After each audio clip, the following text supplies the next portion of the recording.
This is the first law of the universe. It's called the law of energetic vacancy, and it says that nothing new enters your life until you make space for it. This can be applied to every aspect of your life, from the physical things in it, like money, opportunities, people, experiences, but also emotions and energy.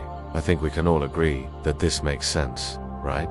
Like if your wardrobe is full to the brim, you can't fit another sweater in there. And let's say you do buy that sweater anyway and try to shove it in your wardrobe. What happens? The sweater gets all crumpled up, it gets all stretched out, right? That is the same thing that happens when we have too much stuff or too many commitments in our lives. Everything just gets kind of jumbled up, stretched out, and you're really not able to fully be present in any one area because everything is kind of taking up space and stretching you thin. And so today I want to talk about how you can use the law of energetic vacancy to really optimize your life.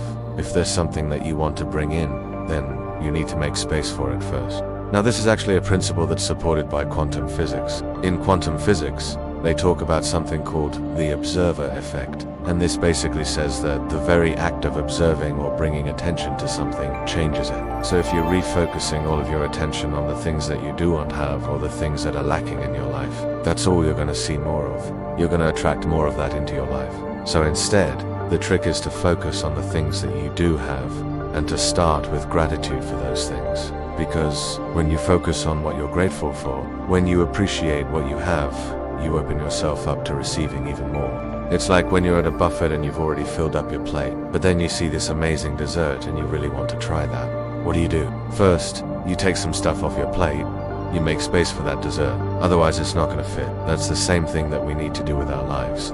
Sometimes we try to add more stuff onto our plates, more responsibilities, more projects, more stress, more everything. And then we wonder why we're burnt out.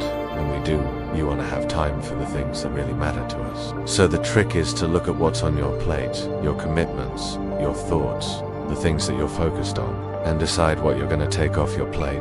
What are you going to make space for? When my son was born, my husband and I had to completely reevaluate the way we lived. We had to make some major changes. We moved to a smaller place. We got rid of most of our stuff. We cut back on our spending. We stopped doing the things that didn't really matter anymore, so that we could focus on what did. Now, yeah, it was hard at first to adjust to this new way of living, but after a while it became second nature, and now it feels so good to be free of all that stuff, to not have all that debt, to not be wasting money on things that we don't need. We've made space for the things that really matter, like our family, our health, our time together, and as a result, we've been able to bring more of those things into our lives. So here are some questions to ask yourself that can help you make space for the things that really matter. The first question is, what are you holding on to that doesn't serve you anymore?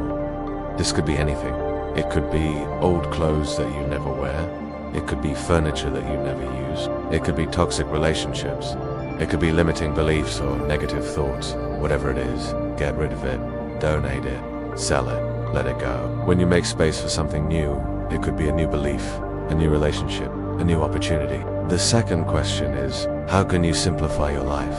Are there any areas where you can cut back or eliminate altogether? Maybe you can downsize your home, get rid of your cable subscription, stop buying things that you don't need, or maybe you can automate your finances so you spend less time worrying about money. The third question is, how can you focus on what you want rather than what you don't want? This is such an important question. So often we focus on the things that we don't want, the problems in our lives, the things that are missing, and when we do that, that's all we see more of. Instead, let's shift our focus to what we do want. Let's visualize that, and let's bring that into reality. Here are 3 key takeaways from today's video. The first takeaway is that nothing new enters your life until you make space for it. This applies to everything in your life, your physical possessions, your time, your energy, your thoughts. When you're full to the brim, when you're stretched thin, when you don't have any room for anything else, you can't fit anything else in there. You have to make space first. So ask yourself, what are you holding on to that doesn't serve you anymore? How can you simplify your life? The second takeaway is that you can't keep adding more and more to your life without making space for it. You have to take things away first. This might mean letting go of old clothes that you never wear, or getting rid of that cable subscription that you never use. But when you do this, you make space for the things that really matter. You make room for the new opportunities, the new experiences, the new people that you want to bring into your life. So ask yourself, how can you simplify your life? The third takeaway is that you have to focus on what you want, not what you don't want. So often we focus on the things that we don't want, the problems in our lives, the things that are missing. And when we do that, that's all we see more of. Instead, let's shift our focus to what we do want. Let's visualize that and let's bring that into reality. Alright, thank you so much for watching. I hope you enjoyed this video and I hope you'll apply this to your own life.